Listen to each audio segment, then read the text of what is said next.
नमस्कार दोस्तों, आज हम पढ़ेंगे प्रकाश का परावर्तन। पिछले वीडियो में हमने पढ़ा था प्रकाश का अपवर्तन और आज हम पढ़ेंगे प्रकाश का परावर्तन। देखो, प्रकाश का परावर्तन क्या होता है।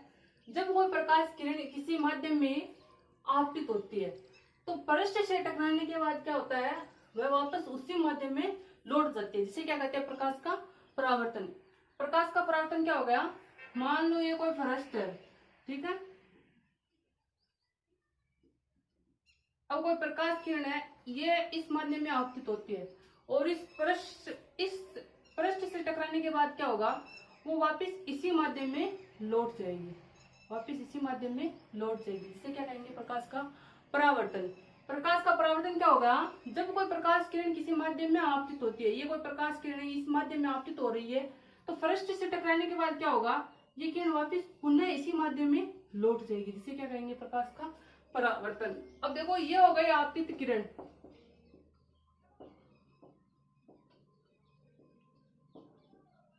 ये देखो पृष्ठ से टकराने के बाद क्या हो गई, परावर्तित।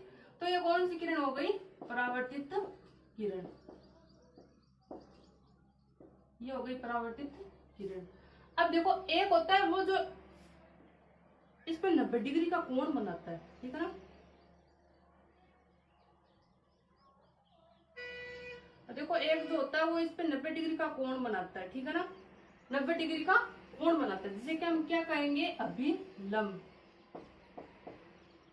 ये क्या हो गया, अभिलंब। जो 90 डिग्री का कोण बनाएगा इस तल पे, उसे क्या कहेंगे हम, अभिलंब। तो ये हो गई आपतित किरण, ये परावर्तित किरण और ये हो गई अभिलंब। अब हम पढ़ेंगे परावर्तन के नियम।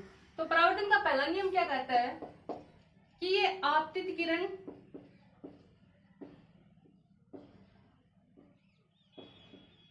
और अभिलंब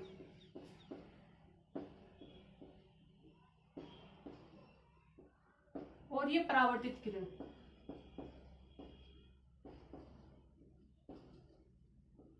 तीनों क्या होते हैं, एक ही तल में स्थित होते हैं।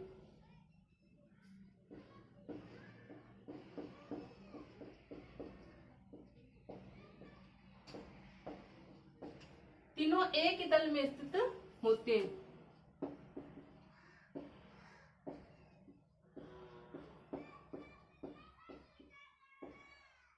पहला नियम क्या होगा कि ये हो गई आपतित किरण,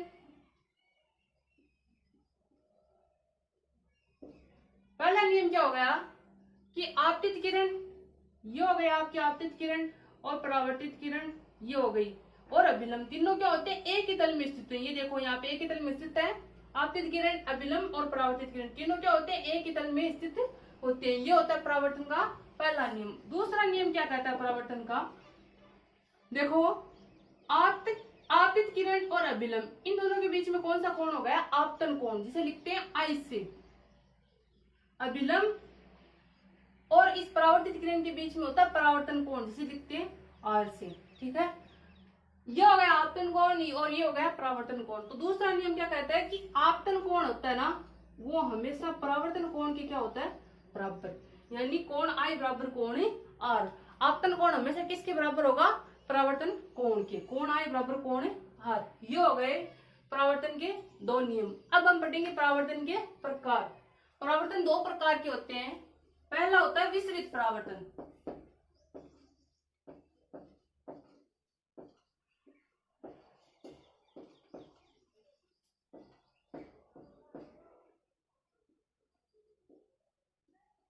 पहला हो गया विसरित परावर्तन।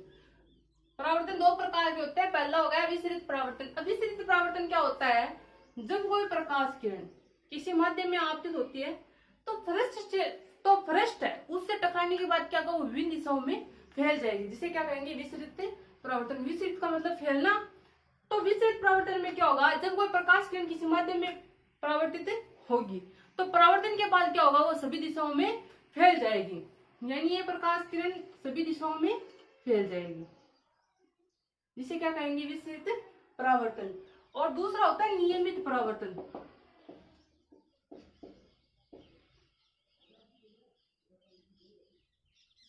दूसरा होता है नियमित परावर्तन।